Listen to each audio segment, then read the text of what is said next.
Profeta Isaías 36, quem encontrou, diga amém. E aconteceu no ano 14º do rei Ezequias, que Senaqueribe, rei da Síria, subiu contra todas as cidades fortes de Judá e as tomou. Amém? Leia comigo o versículo 14.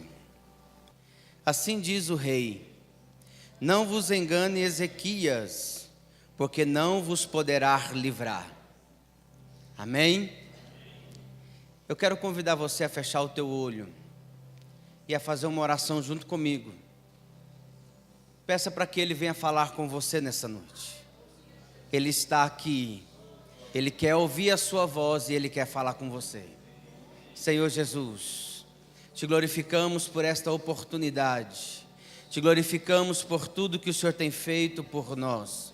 Te glorificamos por o Senhor ter nos escolhido, nos ter trazido aqui nessa noite, neste lugar, onde eu sei que a Tua glória e a Tua manifestação será tremenda. Pai, eu quero te pedir que o Senhor venha envolver essa igreja com a Tua presença, que o Teu Espírito venha ter liberdade em nosso meio. Deus, eu sei que eu sou o menor dentro desta casa, mas eu me coloco em Tuas mãos para que o Senhor faça, para que o Senhor fale conforme a Tua vontade, para que a Sua igreja seja abençoada. Em um nome de Jesus, toda honra e toda glória ao Teu nome, no nome de Jesus. Amém. Irmãos, a palavra do Senhor, ela é extraordinária. Deus, Ele inspirou vários homens para nos deixar este presente, a sua palavra. E na sua palavra tem a história de um homem que me chama muita atenção. Um homem que teve um caráter, uma postura diante de Deus diferente. E não só sou eu quem falo, a própria Bíblia fala que nenhum rei antes e nenhum rei depois adoraria ao Senhor da forma que Ezequias adorava. Engraçado que quando falamos de adorador, automaticamente é normal a gente lembrar de Davi. Quando a gente fala do aspecto de adoração, um homem que se destacou nesse requisito foi Davi. Porque a própria Bíblia fala que quando ele adorava, aquele espírito que atormentava Saul era repreendido. Mas aí a Bíblia fala que Ezequias adorava de uma forma diferente. Qual é a diferença na vida de Ezequias? Escute, a Bíblia fala que o seu pai, rei Acás, quando reinou sobre o povo de Deus, ele fez tudo o que era errado diante do Senhor. Ele permitiu que as coisas sagradas de dentro do templo fossem tiradas de lá. Ele permitiu que coisas imundas fossem colocadas dentro do templo. Não satisfeito com a zombaria e com as coisas que ele fazia para entristecer a Deus, no requisito de sua casa, a Bíblia fala que ele mandou trancar a porta do templo, para que não houvesse mais culto ali dentro. Ele desfez, na sua época, a questão de culto. Ele permitiu e trouxe toda a nação para a apostasia e para a idolatria. Ele mandou construir postes ídolos. Ele trouxe vários objetos que recebiam adoração naquela época. Por consequência, a presença de Deus foi perdida. Deus retirou a sua presença do meio da nação e a nação começou a sofrer por essa consequência. A nação faliu em todos os aspectos, financeiro, moral, bélico. A nação estava fragilizada em todas as áreas. E é nesse cenário que ele morre, e é nesse cenário que o seu filho, o rei Ezequias, começa a reinar com 25 anos de idade. Para quem gosta de ler e de estudar, vai entender o que eu estou falando. Eu estou falando de um jovem que não era considerado como um homem ainda. Alguém que não era respeitado como um homem adulto começa a reinar. E é normal a gente entender que várias pessoas o quiseram ajudar, dando conselhos a ele. Porque nós sabemos que todo rei tinha os seus conselheiros. Escute, então é normal a gente pensar e raciocinar. Alguém chegando a ele dizendo: olha, os nossos muros estão fragilizados. O nosso exército está uma calamidade. Não existe homem o suficiente para defender a nação. Não existe arma, escudo, cavalos e carros para que possamos formar uma defesa sustentável. Se alguma nação vier contra nós, não haverá defesa nenhuma. Outro talvez chegou até ele e falou: Ezequias, vamos nos sentar com os empresários, com as pessoas que conhecem de economia, e vamos arrumar a questão financeira, porque nós estamos falidos, é uma nação falida. Alguém podia chegar até ele e falar: não, vamos arrumar a agricultura primeiro, vamos arrumar a educação primeiro, vamos arrumar a área da saúde primeiro. Tantas coisas ele tinha para resolver, mas diz a Bíblia que o seu primeiro ato, ele mandou chamar os sacerdotes e os levitas, e disse: santificai, purificai as vossas vestes, se limpe diante do Senhor e clame a Ele. Depois que vocês se purificarem, abram as portas do templo, arranque toda a imundícia que tiver lá dentro, joga água, limpa tudo. 2 Crônicas dos Reis, capítulo 29. Tira todas as coisas imundas de lá, purifique a casa do Senhor. Pega os objetos sagrados que foram tirados de lá de dentro, traz de volta, santifica, purifica, porque nós vamos clamar a presença do Altíssimo. Tantas coisas para resolver, mas no seu coração ele disse: primeiro, eu vou buscar a presença de Deus. Escute, é um dos maiores perigos que nós estamos enfrentando hoje em dia. Uma vez eu perguntei para Deus o porquê que Jesus se irritou tanto, ao ponto de quebrar as bancas e expulsar os vendedores que estavam na volta do templo. Por que que ele se enfureceu daquela forma? Então um dia eu fui estudar e entendi o porquê. É porque outrora, antigamente, o homem escolhia um cordeiro, ainda filhote.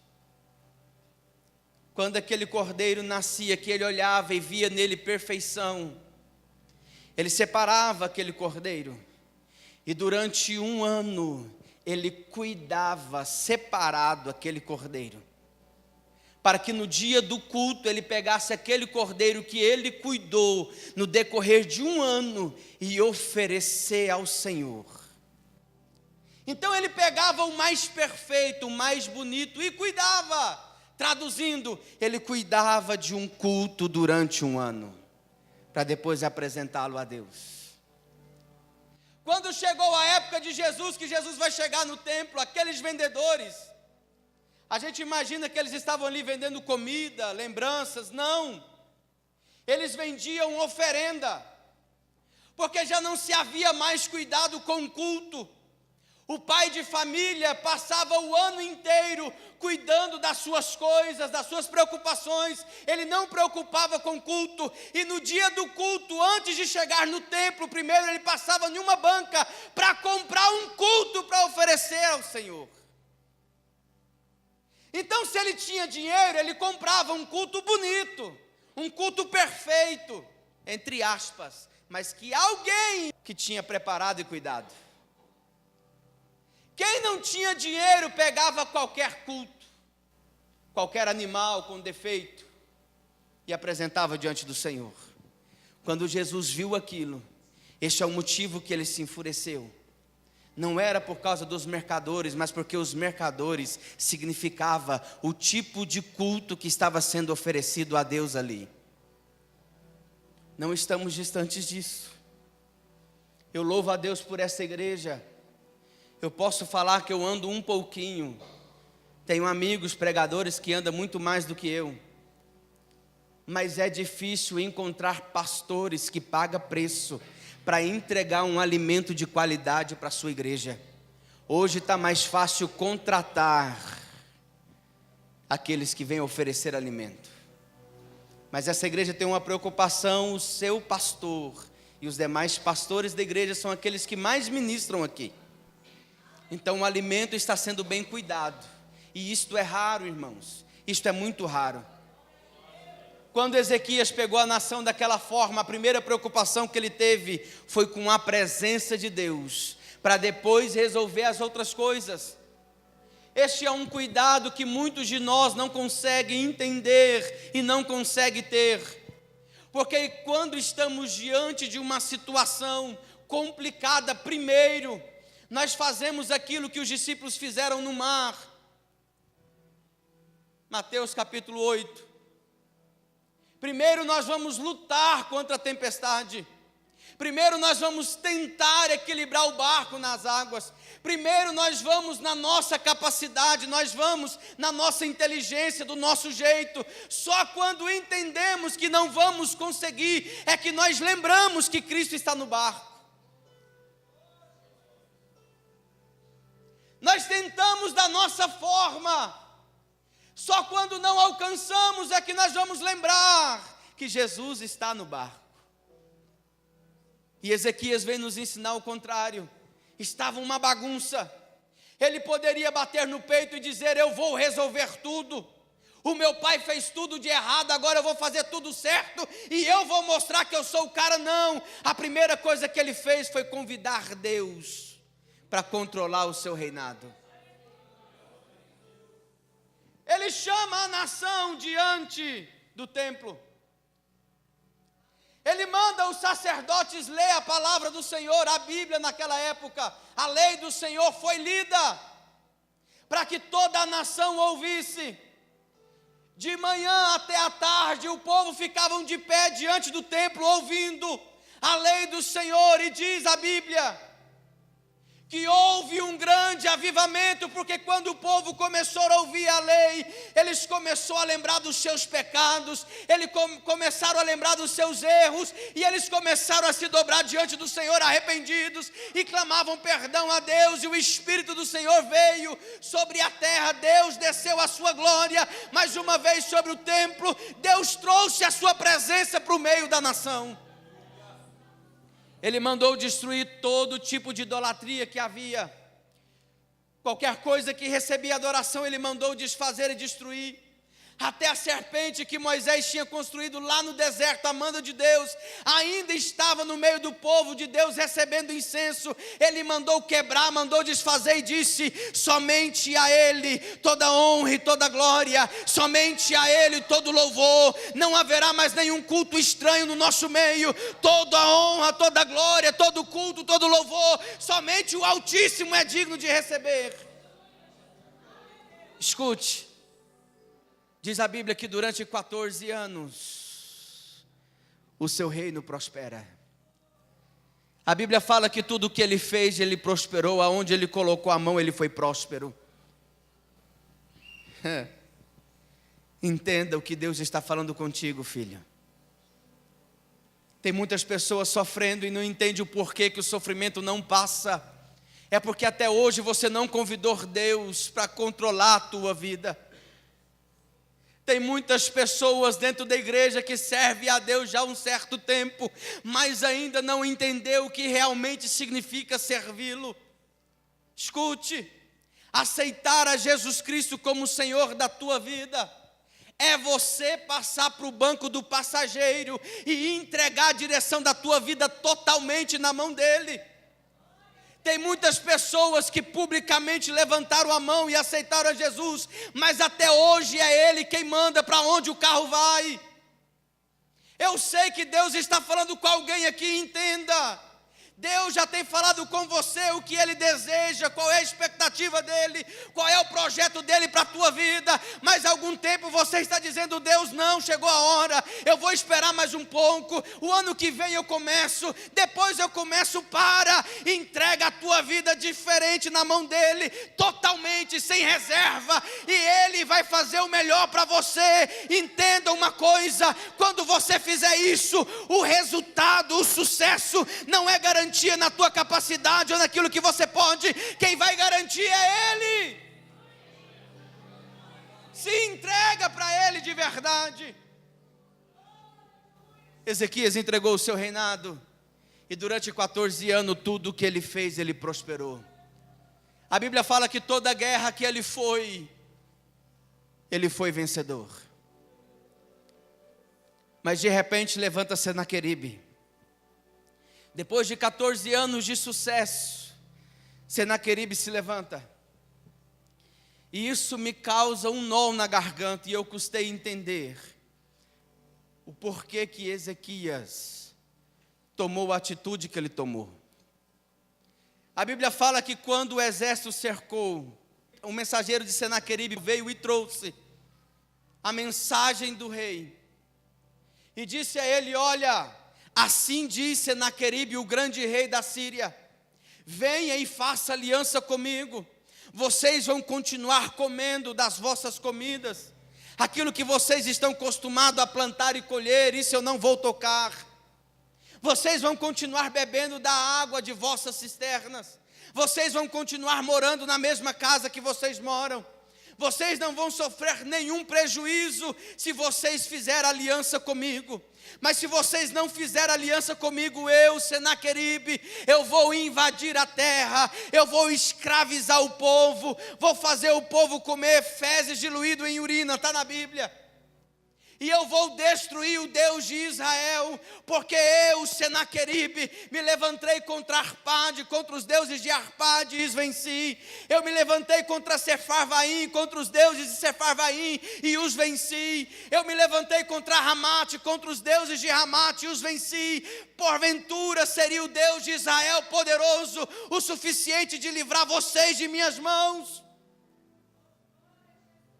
A Bíblia fala que Ezequias ouviu a afronta, se desesperou, rasgou as suas vestes, se cobriu de pano grosseiro, de saco e de cinzas, pegou 3 mensageiros e mandou entregar um recado para o profeta Isaías, dizendo: diga ao profeta, é dia de vitupério, de humilhação, de vergonha, chegado é a hora do parto, mas não há força na mãe para empurrar o filho. Ele estava dizendo: vai morrer a mãe e o filho. Naquela época, diga ao profeta que ele ore para o Deus dele, para ver se porventura o Deus do profeta ouça a oração do profeta. Na hora que eu li isso aqui, eu falei assim: está errado, mudaram o personagem da Bíblia, porque eu leio a história dele. 2 Reis capítulo 18, 2 Crônicas capítulo 29. A história de um rei que fez tudo o que era certo diante dos olhos do Senhor.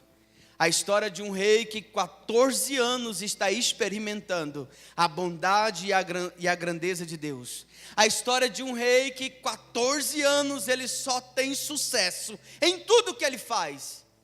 Mas agora ele entra no templo, envergonhado, humilhado, desesperado, e manda esta mensagem para o profeta: ore para o seu Deus, para ver se porventura o seu Deus ouça a sua oração. Isso me deu um nó na alma, e eu perguntei a Deus: por que isso? E Deus me fez viajar na Bíblia. Não foi só Ezequias que fez isso. Várias pessoas na Bíblia Sagrada que experimentaram o poder de Deus se desesperaram com uma afronta posterior. Exemplo, Sansão. Depois de matar 1000 soldados, ele esconde na caverna e pede a morte. Elias, depois de Deus usá-lo. Ele vai para uma caverna e pede a morte porque uma mulher tinha ameaçado tirar a vida dele. Ei, quantas vezes você se sentiu assim? Quantas vezes diante de uma circunstância em que você olhou para ela e não viu possibilidades de um sucesso? Você se sentiu tão pequeno, tão abandonado por Deus, que o primeiro pensamento que você teve foi esse: Deus não está mais comigo. Foi essa a sensação que Ezequias teve, quando ele disse: fala para o profeta orar para o Deus dele. É porque ele estava se sentindo sozinho naquela hora. Sabe por quê? Versículo 1, capítulo 36. E aconteceu no ano 14º do rei Ezequias, que Senaqueribe, rei da Síria, subiu contra todas as cidades. Repete comigo: todas as cidades fortes de Judá, e as venceu. Todas as cidades fortes de Judá, e as venceu. Versículo 18, tem alguns que estão com a Bíblia aberta ainda. Não vos engane Ezequias dizendo: o Senhor nos livrará. Porventura os deuses das nações livraram cada um a sua terra das mãos do rei da Síria? Onde estão os deuses de Arpade? Onde estão os deuses de Ramate? Onde estão os deuses de Sefarvaim? Porventura livraram eles a Samaria de minhas mãos? Aí eu comecei a entender. Olhe para cá que eu vou te explicar, você vai entender agora. Samaria era a capital do reino das 10 tribos. Judá, todas as cidades fortes de Judá, a capital era Jerusalém, era a capital das 2 tribos. O povo de Deus era dividido entre 2 reinos: 10 tribos, capital Samaria; 2 tribos, capital Jerusalém. Ezequias era rei sobre 2 tribos. Seu reino era em Jerusalém.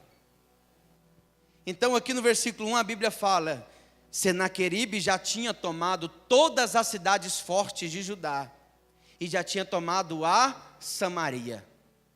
Repete junto comigo: 90% de todas as cidades do povo de Deus já estavam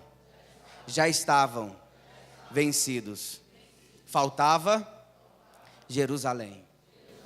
Esse foi o desespero dele. Toda a nação já estava tomada. Faltava Jerusalém. Por isso que ele desesperou. E a Bíblia fala que quando foi o reinado para o profeta Isaías, o profeta trouxe um recado. Repete comigo: ajudou, mas não resolveu. Por causa do desespero do rei e a forma que ele mandou entregar o recado, Deus mandou um recado e uma solução paliativa. Algo que ajudou, mas que não resolveu a causa. O profeta disse: Ezequias, o rei Senaqueribe vai ouvir falar de uma guerra em sua terra, e ele vai para lá e vai dividir as forças. Calma, Deus está agindo.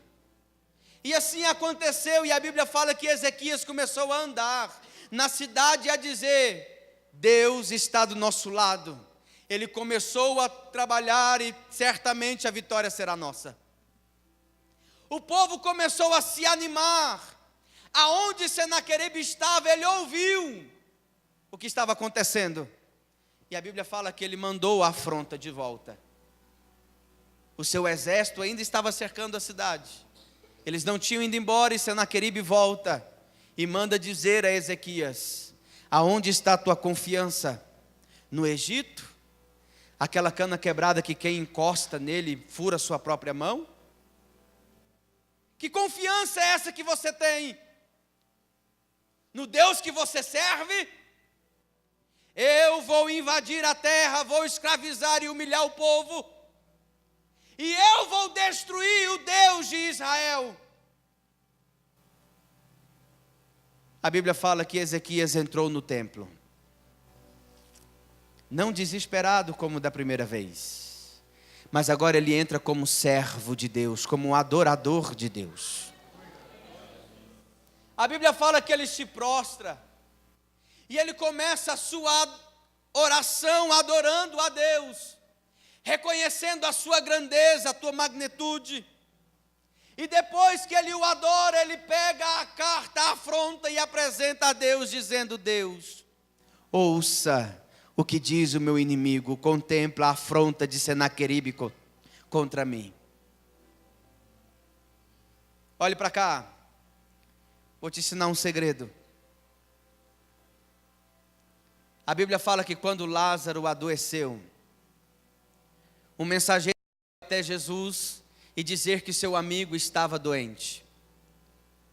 Todos imaginaram que Jesus correria para encontrar com Lázaro, mas a Bíblia fala que ele permaneceu aonde ele estava. Ele só disse: esta enfermidade não é para a morte, mas é para que o nome de Deus seja glorificado. Depois de alguns dias ele chega na cidade de Betânia, mas ele não vai para a casa de Lázaro. Marta ouve falar, ela ficou sabendo aonde Jesus estava. Ela corre até Jesus, e num ato de desespero ela grita: Mestre, se o Senhor estivesse aqui, o meu irmão não teria morrido.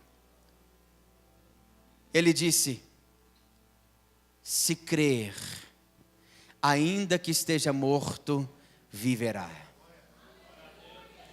Repete comigo: ajudou, mas não resolveu. Ela volta para sua casa e conta para Maria. A Bíblia fala que havia uma multidão ali. Maria tenta disfarçar. Quando ela sai, a multidão percebe que tinha alguma coisa errada e sai junto com ela. Aí ela encontra Jesus junto com a multidão veio atrás dela. Quando ela encontra Jesus, a Bíblia fala que ela vai até os pés de Jesus e se prostra e o adora. Depois que ela faz o culto, ela diz: Mestre, se o Senhor estivesse aqui, meu irmão não teria morrido. Ei, a resposta de Jesus não foi a mesma para Marta. Para Marta ele disse: se crer, ainda que esteja morto, viverá. Lá na frente a multidão fala: Mestre, já passou 4 dias, já está podre, já está fedendo. E ele fala: olha, se vocês crerem, vocês verão a glória de Deus. Mas para Maria a resposta foi diferente. Qual foi a resposta de Jesus para Maria? Como ela fez o culto e depois a indagação, ele disse: aonde está Lázaro? Porque eu estou indo ressuscitá-lo.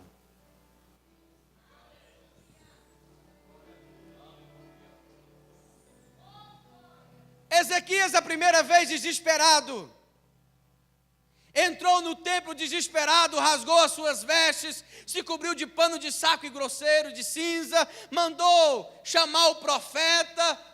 Deus mandou uma resposta que ajudou, mas não resolveu. Assim como eu sei que muitas pessoas que estão aqui estão ouvindo respostas de Deus que têm ajudado, mas que não têm resolvido. E eu vou entregar o segredo para vocês hoje.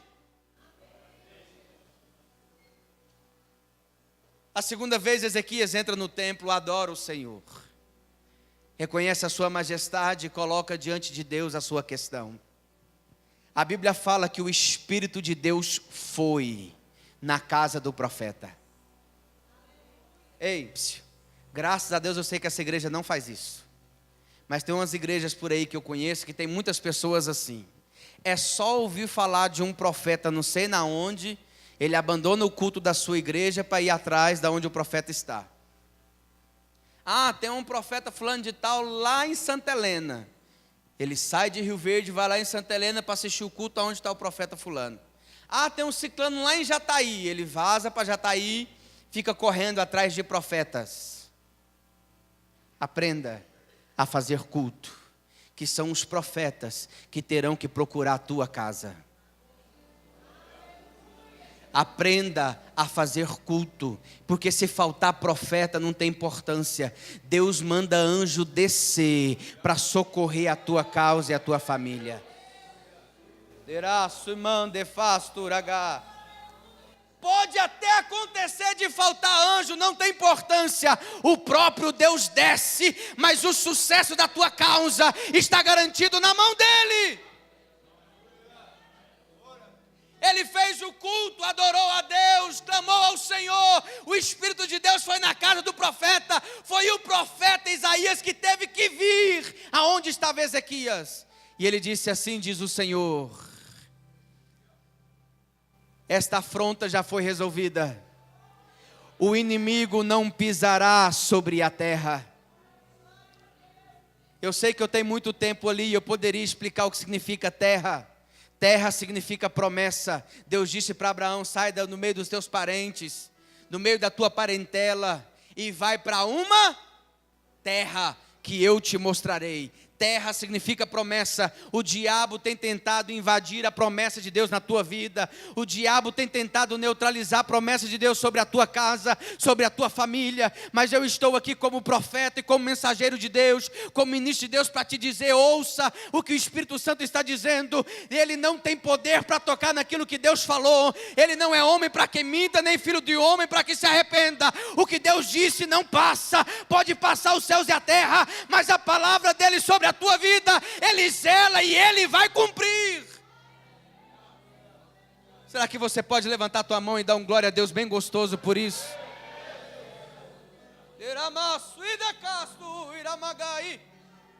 O inimigo não vai pisar na terra, nenhuma flecha será lançada sobre ela. No primeiro ano pode deixar de plantar. Deus está quebrando um protocolo e um princípio. Deus vai fazer nascer de espontâneo para vocês. No segundo ano não precisa plantar. Deus vai fazer nascer de espontâneo. No terceiro ano, para vocês não ficar preguiçoso, pega o que sobrou do primeiro e do segundo e lança sementes. E Deus vai fazer crescer árvores com frutos para sustentar a nação. Olhe para cá, eu estou em uma atmosfera profética.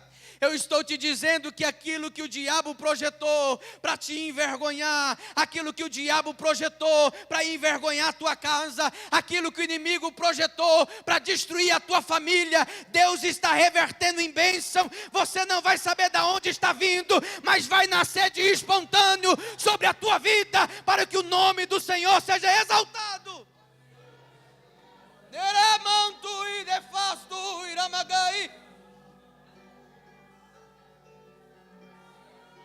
Agora a terceira afronta foi destruir Deus. Fique em paz aí, Ezequias, que eu estou indo ali conversar com Senaqueribe. O recado de Deus chegou para Senaqueribe e Deus disse: assim diz o Senhor, por causa do teu furor contra mim, e porque a tua raiva chegou nos meus ouvidos. Aí eu acho lindo a Bíblia. Tem muitas pessoas que não entendem o valor de uma oração.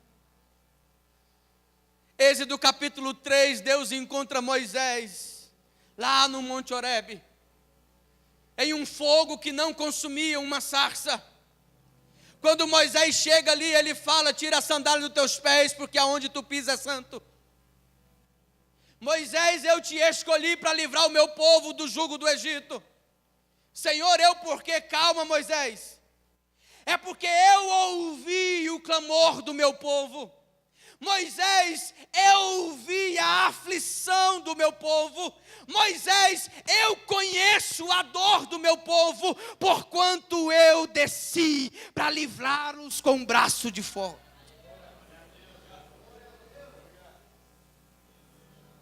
Deus conhece a tua dor. Ele contemplou as tuas lágrimas e Ele tem ouvido a tua oração.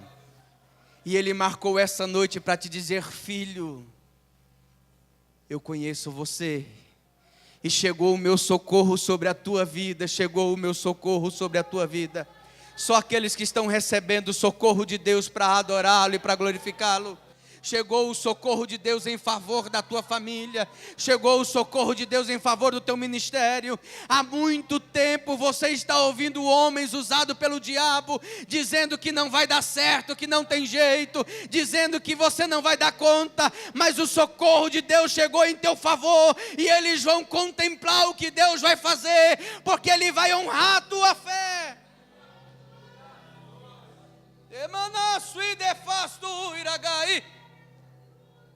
Senaqueribe, por causa do teu furor contra mim, porque a tua raiva chegou aos meus ouvidos, eu coloco hoje um freio na tua boca, um anzol no teu nariz, e te faço voltar pelo mesmo caminho que tu viestes. Diga comigo: à meia-noite. À meia-noite, quando ninguém esperava, chegou o socorro de Deus. A Bíblia fala que à meia-noite desceu um anjo no arraial assírio, e a fio da espada ele matou 185 mil homens. Quando Senaqueribe se levanta de manhã e sai da sua tenda, ele encontra todo o seu exército destruído. Ele pega as suas coisas e foge, bate em retirada. E quando ele chega em um lugar que ele acha que ele estava livre, a Bíblia fala que os seus filhos tiraram a sua vida. Mas primeiro ele contemplou o milagre de Deus. Se coloca em pé.